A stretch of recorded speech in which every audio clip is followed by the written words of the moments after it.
বন্ধুরা, ইতিমধ্যেই ভাদ্র মাস শুরু হয়ে গেছে। যাদের ধরুন হাতে একদমই অর্থ নেই ও গৃহে সুখ শান্তি নেই, পারিবারিক অশান্তি কলহ মাথাচাড়া দিয়ে উঠেছে, সামাজিক স্তরে মান সম্মান নেই, পরিবারের উন্নতি বলে কিছুই নেই, আর তাদের ঘরে অনুরোধ করব আজকের এই ভিডিওটি স্কিপ না করে শেষ পর্যন্ত দেখুন এবং এই ভাদ্র মাস চলাকালীন প্রত্যেকটা দিন নিজের বাড়ির সদর দরজায় সামনে এই ছোট্ট একটি উপাচার করে দেখুন। আর আমি আপনাদের কথা দিচ্ছি যে অভাবনীয় উন্নতি, অভাবনীয় পরিবর্তন, সেই পরিবর্তন নিজেদের মধ্যে লক্ষ্য করতে পারবেন কিছু দিনের মধ্যেই। দেখুন বন্ধুরা, এই ভাদ্র মাসকে বলা হয় লক্ষ্মী মাস। এই মাস হলো মা লক্ষ্মীর অত্যন্ত প্রিয় মাস। এই ভাদ্র মাসে স্বয়ং শ্রীকৃষ্ণ এই ধরাধামে অবতীর্ণ করেছিলেন ও রাধিকা রানী, ওনাদের জন্ম হয়েছিল এই ভাদ্র মাসে। এই ভাদ্র মাসটিকে আমাদের শাস্ত্র মতে অত্যন্ত গুরুত্ব দেওয়া হয়। দেখুন বন্ধুরা, আপনাদেরকে একটি বিশেষ ক্রিয়ার কথা বলবো, আর যদি আপনারা মনের ভক্তি রেখে প্রত্যেকটি দিন করতে পারেন এই ভাদ্র মাস চলাকালীন, তাহলে আপনাদের জীবন থেকে সমস্ত প্রকারের বিপদ আপদ, দুর্ঘটনা, জ্বালা যন্ত্রণা, অর্থকষ্ট এগুলি কিন্তু সব কেটে যাবে। আপনার পরিবারের মধ্যে যে বৈষম্যতা সেটা কিন্তু দূর হবে।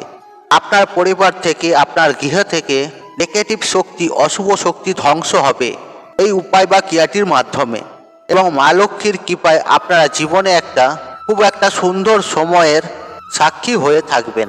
বন্ধুরা, ভিডিওটি দেখে ভালো লাগলে কমেন্টে একবার হলেও জয় মা লক্ষ্মী লিখে কমেন্ট অবশ্যই করবেন। এতে মা লক্ষ্মীর আশীর্বাদ সদা সর্বদাই আপনার ঘরের ওপরে থাকবে এবং আপনার পরিবারের ওপরে থাকবে। দেখুন বন্ধুরা, যেহেতু এই ভাদ্র মাস লক্ষ্মী মাস, সেহেতু এই মাসে এমন কিছু ক্রিয়া রয়েছে, এমন কিছু উপাচার রয়েছে, সেগুলো করলে কিন্তু 4 গুণ ফল বেশি পাবেন। আর আপনারা পাবেন। এবং ভাদ্র মাসকে শাস্ত্র মতে শূন্য মাস বলা হয়, অর্থাৎ এই মাসে কিন্তু কোনো প্রকারের মাঙ্গলিক শুভ কাজকর্ম করা যায় না। আর যারা ভাবছেন তীর্থক্ষেত্রে দর্শন করবেন বা যাবেন, তারা অতি অবশ্যই এই ভাদ্র মাসটিকে আপনারা কিন্তু এই মাসে চুজ করতে পারেন। আর এই মাসটি হলো অত্যন্ত শুভ মাস এই তীর্থযাত্রার ক্ষেত্রে। দেখুন বন্ধুরা, আমরা জীবনে প্রতিনিয়ত লড়াই করে যাচ্ছি একমাত্র এই অর্থ উপার্জন করার জন্য, সংসারটাকে ভালোভাবে টিকিয়ে রাখার জন্য, নিজের সংসারের মানুষজনদের দুবেলা অন্ন তুলে দেওয়ার জন্য আমরা প্রত্যেকেই অর্থ সঞ্চয় করতে চাই ও অর্থ রোজগার করতে চাই। আর সত্যি বলতে বন্ধুরা, এই টাকা পয়সা, এই ধনদৌলত আর এগুলো ছাড়া কিন্তু আজকের দিনে এক পায়েও বাইরে চলাও সম্ভব নয়। এই অর্থ ছাড়া তার রয়েছে পরিবারের সুখ, আর এই অর্থ ছাড়া বন্ধুবান্ধব, আত্মীয়জন সব কিছুই দূরীভূত হন। আর এই টাকা আজকের দিনে প্রত্যেকটি মানুষের হাতে থাকা প্রয়োজন। এই টাকার জন্য মানুষেরা অখর পরিশ্রম করে দিন রাতকে এক করছে এই অর্থর জন্য। সত্যি বলতে বন্ধুরা, যার অর্থ নেই একমাত্র তারাই বোঝে এই কি জ্বালা যন্ত্রণা, আর তাদেরকে কতটা কষ্ট ভোগ করতে হয় যাদের হাতে অর্থ নেই। এবং অনেক পরিবার রয়েছে যাদের জীবন প্রতিনিয়ত লড়াই করে যাচ্ছেন, ট্রাভেল করে যাচ্ছেন, মনের মতন চাকরি নেই, ব্যবসা নেই ও অর্থ একেবারেই হাতে নেই। কি করবেন খুঁজে পাচ্ছেন না, আজকে কি খাবেন, কালকে কি খাবেন সেটি বুঝতে পারছেন না। কিছুতেই তারা নিজের সৌভাগ্যকে ফিরিয়ে নিয়ে আসতে পারছেন না। দুর্ভাগ্য একেবারে আষ্টে পিষ্টে সেই সব মানুষদেরকে ঘিরে ধরেছে। আর তারা এই উপায়টি করে দেখুন, আসুন নিশ্চিতভাবে জেনে রাখুন, জীবনে আপনাদের উন্নতি হতে বাধ্য। বিশেষ করে অর্থনৈতিক উন্নতি আপনাদের জীবনে হবেই হবে। বন্ধুরা, বাস্তুশাস্ত্র বলছে যে পরিবারের মধ্যে কোনো প্রকারের নেগেটিভ এনার্জি ও অশুভ শক্তি থাকে, সেই পরিবারে কিন্তু দৈবিক কৃপাদৃষ্টি থাকে না। সেই পরিবারে চির সর্বদাই অশান্তি, কলহ, মারধর, অর্থকষ্ট ও স্বামী স্ত্রীর মধ্যে মনোমালিন্য, সন্তান সম্পত্তিরা আপনার কথা মতন চলবে না, বিয়ের পর একেবারে ফ্যামিলির সুখ নেই ও দাম্পত্য জীবনে সুখ নেই, শ্বশুর শাশুড়ির সাথে অশান্তি, রোগ জ্বালায় ভুগবেন, মানসিক টেনশন ও অযথা টাকা পয়সা খরচ ও ইনকাম কম, এই যে নানান রকম সমস্যাগুলি, এগুলি বেশিরভাগ ক্ষেত্রে নেমে আসে যদি আপনার গৃহে কোনো প্রকারের বাস্তু দোষ থাকে। এই বাস্তু দোষ থেকে মুক্তি কিভাবে পাবেন এবং এই বাস্তু দোষকে ধ্বংস কিভাবে করবেন। কারণ বাস্তু দোষ, আপনাদের যে উপায়টি বলবো এইটি করলে আপনাদের বাস্তু দোষ একেবারে ধ্বংস হয়ে যাবে ও এর সাথে সাথে নেগেটিভ এনার্জিও ধ্বংস হবে ও আপনাদের জীবনে দৈবিক কৃপাদৃষ্টি আগমন ঘটবে। দেখুন বন্ধুরা, আপনারা একটা জিনিস জেনে রাখুন, যে গৃহে নেগেটিভ এনার্জি থাকে আর সেই গৃহে মানুষেরা কোনো দিন সুখ শান্তি সমৃদ্ধি এইসব কিচ্ছু পান না। আর তাদের জীবনে একটা সময় এমন চলে আসে আর তারা খুঁজে পায় না যে জীবনটাকে কিভাবে বাঁচাবো, আর তারা সব দিক থেকে একদম জর্জরিত হয়ে পড়ে আর প্রচণ্ড পরিমাণে ঋণে ভুগতে হয় সেই সব মানুষদের, আর যাদের গৃহে এই সব সমস্ত নেগেটিভ এনার্জি থাকে। তাই বন্ধুরা, এই অশুভ শক্তিকে কিভাবে বিনাশ করবেন, এই অশুভ শক্তি বাড়ির যে সদর দরজা থাকে আর তা দিয়েই কিন্তু ঘরের অন্দরে প্রবেশ করে। আর আপনারা যদি প্রত্যেকটা দিন আর এই ভাদ্র মাস চলাকালীন এই কাজটি করেন মনের বিশ্বাস রেখে, কিছু দিনের মধ্যেই এর রেজাল্ট পাবেনই পাবেন। বন্ধুরা, আপনাদের প্রথমে যে বিষয়টি বলবো, আর আপনারা রাত্রিবেলা যখন ঘুমোতে যাবেন আপনার বাড়ির সদর দরজাটা একটু ভালোভাবে দেখে নেবেন যে কোনো প্রকারের নোংরা আবর্জনা পড়ে নেই তো সেখানে। দেখুন বন্ধুরা, শাস্ত্র বলছে এই ঘরের সদর দরজা কখনোই অন্ধকারময় করে রাখতে নেই বা নোংরা আবর্জনা করে রাখতে নেই। বাড়ির সদর দরজার সামনে কোনো প্রকারের নোংরা আবর্জনা, ডাস্টবিন এগুলো রাখা উচিত নয়, সর্বদাই পরিষ্কার পরিচ্ছন্ন রাখা উচিত। দেখুন বন্ধুরা, এমনটা বিশ্বাস করা হয় যে এই সদর দরজা দিয়েই যে কোনো শুভ শক্তি গৃহের অন্দরে প্রবেশ করে। মা লক্ষ্মী ও মা অন্নপূর্ণা ও দৈবিক কৃপাদৃষ্টি এই সদর দরজার উপর দিয়েই কিন্তু যায়। আর আপনারা যদি এই সদর দরজাটিকে অপবিত্র করে রাখেন, অপরিষ্কার করে রাখেন, তাহলে আপনারা যতই ঠাকুর ডাকুন, যতই পুজো পাঠ করুন, আপনারা ঈশ্বরকে নিয়ে পড়ে থাকুন, সেই গৃহে কিন্তু উন্নতি কিছুতেই হবে না।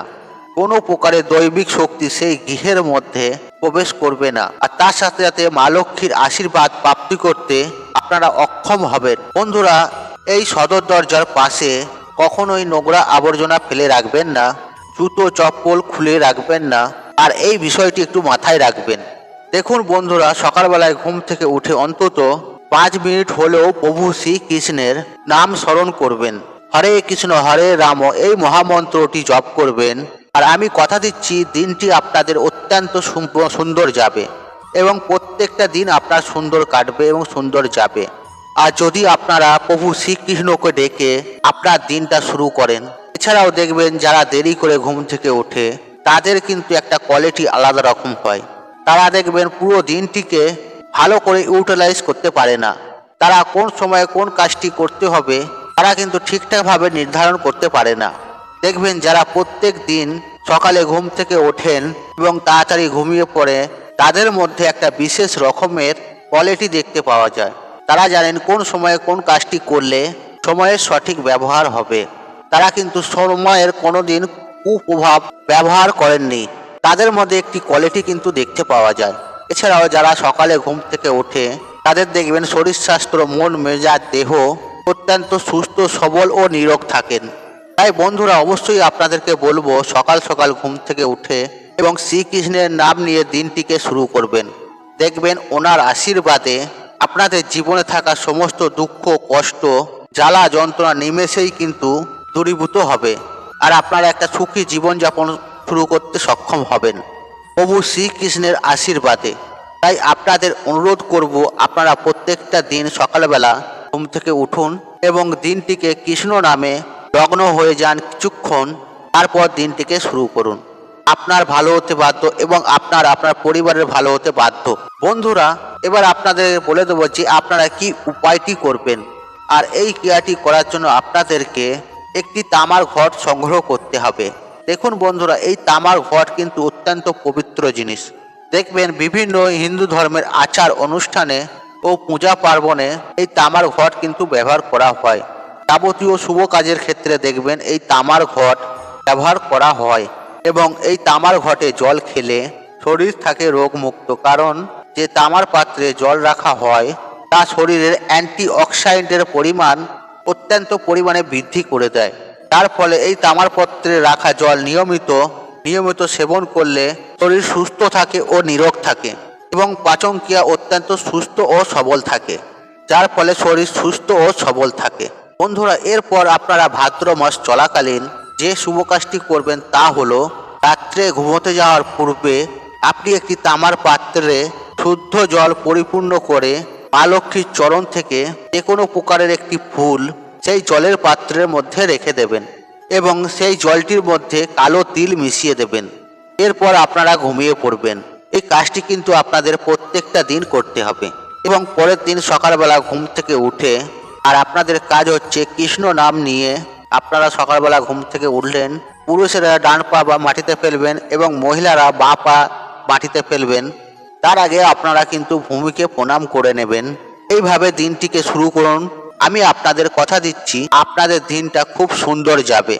এরপর আপনারা সেই সদর দরজার সামনে রাখা তামার পাত্রের জলটি আপনারা নিয়ে নেবেন, আপনার সেই সদর দরজায় ভালোভাবে ছিটিয়ে দেবেন বা আপনি সেই সদর দরজা সেই জলটি দিয়েও সাফও করতে পারেন, হাত দিয়ে সাফ করবেন।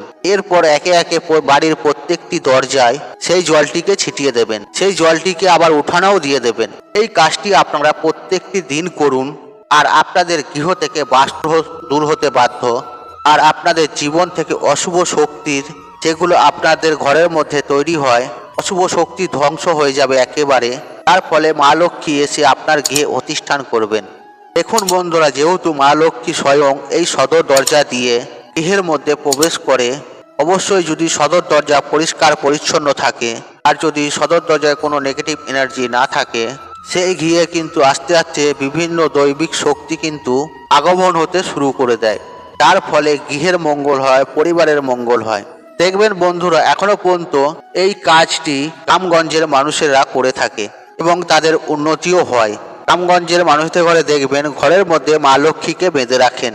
দেখবেন বড় বড় ধানের মড়াই থাকে ও চালের পালই থাকে, তারা দেখবেন মা লক্ষ্মীকে চিরস্থায়ীভাবে ঘরের মধ্যে রাখে।